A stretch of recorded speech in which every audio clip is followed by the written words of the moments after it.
I'm not a particularly smart person. I mean, I dropped out of computer science to pursue a film degree, a career path that's famously easy to get a job in. I've been playing Fire Emblem since I was a kid and still don't know how to calculate damage in that game. So I typically play story games and RPGs and usually stay away from deck builder games because, just like women, I'm afraid of them. Never spoke to a girl. But here I am, looking through Steam's Next Fest, and this one game catches my attention: Knights in Tight Spaces. I actually added this one to my wish list a while ago without reading the description too well, and to my surprise, when I started the demo, I find it's a deck building RPG. Now, I usually play the RPG half of that genre, but I decided to give Knights in Tight Spaces a try because I am the people's gamer. I am here to serve. You guys asked for this one, and here I am, so selflessly giving what my audience wants. But I'm a generous god.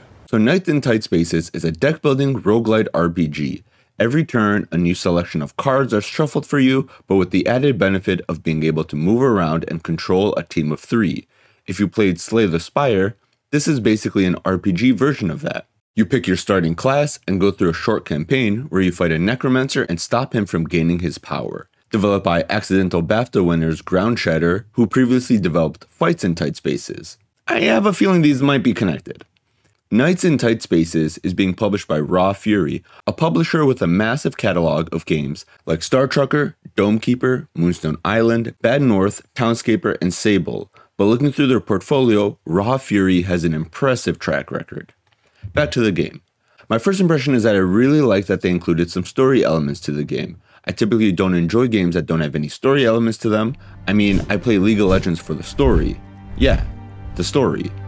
So Knights in Tight Spaces. As you go through the map, picking locations and mapping out a route, build your deck by getting them as combat rewards or buy and upgrade your own cards at a merchant. You get a variety of cards, attack cards, defending, boosting your knights, but a big part of the game is moving around the grid and outmaneuvering the opponents. You can move around enemies and push them out of the map, killing them instantly, or have them attack each other.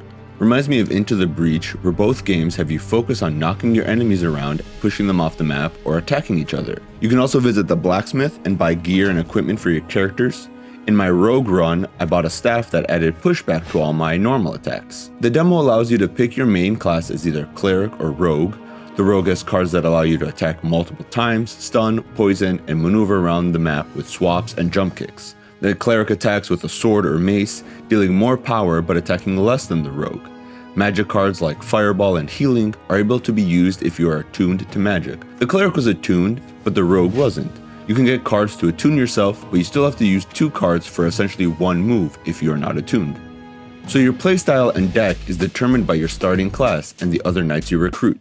The art style of this game is what initially caught my eye. The characters and enemies have a hand-drawn or sketch-like aesthetic to them.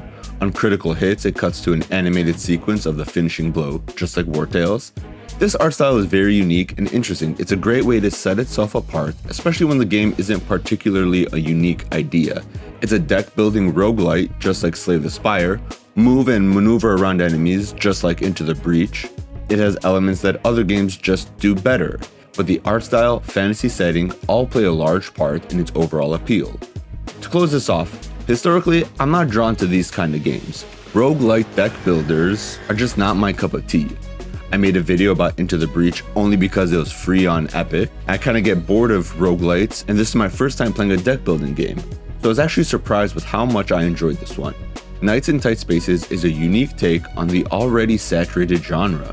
I truly hope that Knights in Tight Spaces can succeed when pitted against some really impressive games like Slay the Spire or Balatro. There are plenty of deck buildings or roguelike games out that Ground Shatter has its work cut out for them, but with Raw Fury publishing them, I'm optimistic about its success.